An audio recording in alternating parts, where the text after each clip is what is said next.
Olá, tudo bem? Hoje a gente vai fazer uma verdadeira imersão num desafio clínico bem importante sobre a leishmaniose tegumentária americana, a famosa LTA.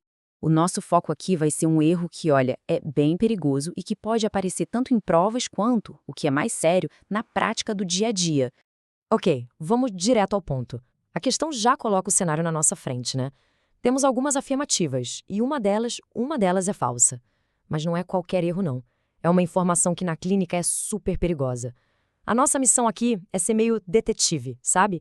Identificar essa mentira e, principalmente, entender por que ela é um risco tão grande. E para a gente fazer isso de um jeito bem organizado, esse aqui vai ser o nosso roteiro. Primeiro, vamos entender o tamanho do desafio. Depois, a gente firma o pé nas verdades, nos fatos sobre a doença, para só então revelar qual é a mentira. Dali para frente, a gente explora a doença mais a fundo, faz umas conexões com a história da ciência e, no final, fecha com tudo que é essencial para não esquecer mais. Então, antes de sair apontando o dedo para o erro, a gente precisa construir uma base bem forte. Sabe qual a melhor forma de achar uma mentira? É cercar ela de verdades. Por isso, a gente vai começar analisando o que está correto primeiro. Assim, o erro ele vai pular na nossa cara. E começa agora a nossa investigação. Vamos olhar com calma cada uma das afirmativas que são verdadeiras. Pensa que cada uma delas é uma peça de um quebra-cabeça que, no final, vai nos dar a imagem completa dessa doença. A primeira verdade já define um caminho, uma rota de progressão da doença. Basicamente, ela nos diz que a forma mais grave, aquela que atinge as mucosas, quase nunca é por onde a doença começa. E isso está certíssimo. O clássico da LTA é começar com uma ferida na pele, lá onde o mosquito picou.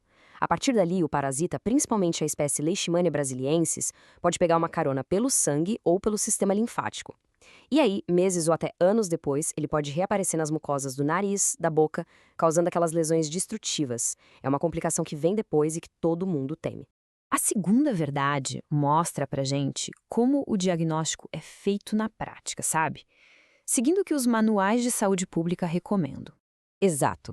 O diagnóstico se apoia em dois pilares. O primeiro é tentar, literalmente, ver o inimigo. É o exame direto, onde se pega uma amostrinha da borda da ferida e se olha no microscópio procurando pelo parasita. O segundo pilar é para testar a memória do nosso sistema de defesa, o famoso teste de multinegro, que vai dizer se o corpo já criou defesas contra a leishmania. Agora a última verdade. Essa aqui define qual é a principal arma que a gente tem para lutar contra a LTA, o tratamento que é a primeira escolha. Perfeito. O tratamento padrão ouro, aquele que o Ministério da Saúde recomenda há décadas, é o anti-imunial pentavalente, mais conhecido como glucantime. É uma droga que funciona, mas que tem seus poréns. Precisa ser injetável e exige um acompanhamento médico bem de perto por causa dos possíveis efeitos colaterais. Muito bem, com as três verdades bem estabelecidas, o palco está pronto. Agora, a afirmação que está errada vai ficar gritante. Vamos lá, vamos revelar a grande e perigosa mentira que estava escondida nessa questão. E achamos. É essa aqui. Essa é a afirmação falsa. A ideia de que a pentamidina, que é um tratamento de segunda linha, seria segura para quem tem diabetes? Nossa, isso não é só um erro, é o completo oposto da realidade. O contraste aqui é brutal. De um lado, você tem o mito de que a droga não mexe com açúcar no sangue, do outro, a realidade nua e crua. A pentamidina é famosamente tóxica para as células beta do pâncreas, justamente as células que produzem insulina. Prescrever isso para um paciente diabético sem ter um conhecimento profundo dos riscos é uma falha muito grave. E o ponto-chave é entender esse mecanismo de agressão dupla. Num primeiro momento, a droga é tão tóxica que ela pode destruir um monte de células beta de uma vez, liberando toda a insulina que estava guardada. O que acontece? Uma hipoglicemia, uma queda brusca de açúcar no sangue, que pode ser perigosíssimo. E a longo prazo, essa destruição continua e o resultado pode ser uma falência do pâncreas, ou seja, a pessoa pode acabar desenvolvendo uma diabetes por causa do remédio. Bom, agora que a gente já resolveu o mistério da questão, podemos dar um passo atrás e olhar o quadro geral, explorar alguns dos aspectos biológicos mais incríveis e assustadores da leishmaniose. A estratégia da leishmania é de uma genialidade macabra. Ela praticamente se entrega para ser comida por uma das nossas principais células de defesa, o macrófago. Só que uma vez lá dentro, ao invés de ser destruída, ela meio que hackeia o sistema, se multiplica e usa o próprio macrófago como um escudo e como um táxi para se espalhar pelo corpo. É o disfarce perfeito.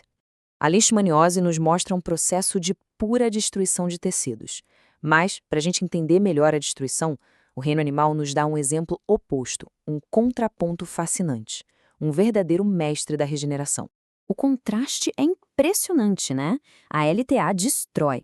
Já o axolote, uma salamandra mexicana, consegue regenerar uma perna inteira sem deixar nenhuma cicatriz.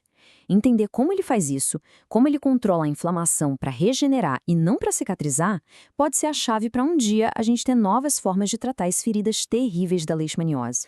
Agora vamos conectar esse problema clínico de hoje com a grande história da ciência, porque as descobertas que ganharam o prêmio Nobel lá atrás são a base de tudo que a gente sabe hoje sobre a LTA.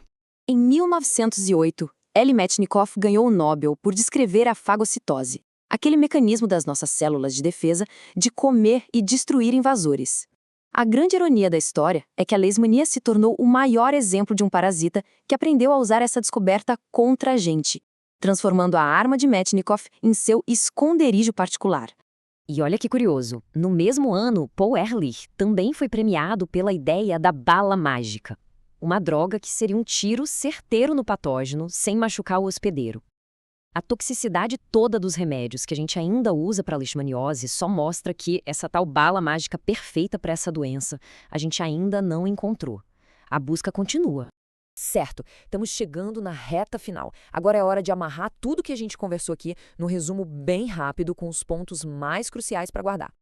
Então, vamos lá, recapitulando. Primeira linha de tratamento é antimonial. A segunda linha, a pentamidina, é um veneno para o pâncreas. O diagnóstico é feito juntando o exame direto com o teste de Montenegro. A forma mucosa vem bem depois da forma da pele. E um detalhe importante, a doença destrói cartilagem, mas costuma poupar o osso. E para que a lição mais importante de hoje fique gravada na pedra, aqui vai a dica de ouro. É super simples, olha só. P de pentamidina é P de pâncreas. Pronto, se essa associação ficar na cabeça, o risco de cometer esse erro grave, seja na prova ou na vida real, diminui drasticamente. E para a gente fechar, fica uma reflexão. A leishmaniose é só uma de tantas doenças negligenciadas que afetam milhões, mas que ainda dependem de tratamentos antigos, tóxicos. A pergunta que não quer calar é: o que precisa mudar? Como a gente pode acelerar a busca para que a ciência finalmente encontre a tal bala mágica segura e eficaz que essas pessoas tanto merecem? Obrigado por acompanhar essa nossa análise.